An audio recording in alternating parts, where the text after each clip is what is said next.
தாவேக தலைவர் விஜய் சார் இது வரைக்கும் உங்களை பார்த்துதான் இந்த அரசாங்கமும் மத்த கட்சியும் பயப்படுதுன்னு நினைச்சேன். ஆனா இது வேற மாதிரி பயப்படுறாங்க. உங்களுக்கு ஆதரவா பேசின ஒரு சின்ன பொண்ணு பார்த்து இவங்க எல்லாம் பயப்படுறாங்க தளபதி. ஒரு 7 வயசு குட்டி பொண்ணு பேசுறத பார்த்து தாங்க முடியாம மெசேஜ் பண்ணி மிரட்டாங்க, கால் பண்ணி வீடியோஸ் போடாதுன்னு சொல்றாங்க. அப்புறம் லாஸ்ட்ல என்ன பண்ணாங்க தெரியுமா? என்னோட ஓல்ட் ஐடி 60,000 ஃபாலோவர்ஸ் இருந்த அக்கௌண்ட இவங்க எல்லாரும் சேர்ந்து மாஸ் ரிப்போர்ட் அடிச்சு பேன் பண்றாங்க. இதை விட பயத்தை இவங்களுக்கு வேற யாராலேயே காமிக்க முடியாது. இப்ப நான் இங்க வந்தது என் ஐடி பேன் ஆயிடுச்சு, அது சிம்பத்தியை கிரியேட் பண்ணி என்ன எல்லாரும் ஃபாலோ பண்ணிக்கோங்க ப்ளீஸ்னு கெஞ்சிறதுக்கு இல்ல.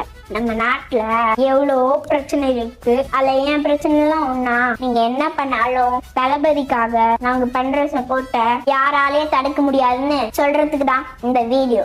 இது வரைக்கும் நான் தளபதிக்கு ஆதரவா மட்டும்தான் பேசினேன். ஆனா நீங்க பண்ண எந்த தப்பையும் நான் இது வரைக்கும் பேசல. ஆனா இனி பேசுவேன். உங்க ஆட்டோ வெறித்தனமா இருக்கும்.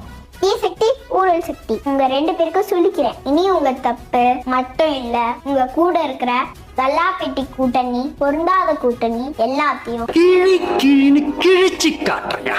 தளபதிக்காக பேசினேன் தானே என்னோட ஐடியா பேன் பண்ணீங்க. இப்ப சொல்றேன், அதே தளபதிக்காக என்னோட குரல் இன்னும் ஓங்கி ஒழிக்கும். 234 தொகுதியிலும் ஆண்ட கட்சி ஆள்ற கட்சி ரெண்டும் பண்ண எல்லா தப்பையும் மக்களுக்கு தெளிவா சொல்லுவேன். இனி நான் போறப்பாக சிங்கப்பா தளபதி ஜெயிச்சு சென்ட் ஜார்ஜ் கோட்டைக்கு போற வரைக்கும் என்னோட குரல் ஒழிச்சுக்கிட்டே இருக்கும். அதுக்காக நான் படிக்காம சும்மா வீடியோ போட்டு இருப்பேன்னு நினைக்காதீங்க. படிப்பு தான் எனக்கு ஃபர்ஸ்ட், அப்புறம் தான் இதெல்லாம். அதனால படிக்கிற வேலையை பாரு பாப்பா அப்படின்னு பூமர் மாதிரி கமெண்ட் பண்ணாதீங்க. உங்க வேலையை பாருங்க, ரொம்ப உக்கிரமா இருக்க. ஆனா ஒண்ணு சொல்லிக்கிறேன், எதிரிங்க உருவாகிறது இல்லைங்க, நாம தான் உருவாக்குறோம். நல்லதே நடக்கும். கான்பிடென்டா இருங்க, வெற்றி நிச்சயம்.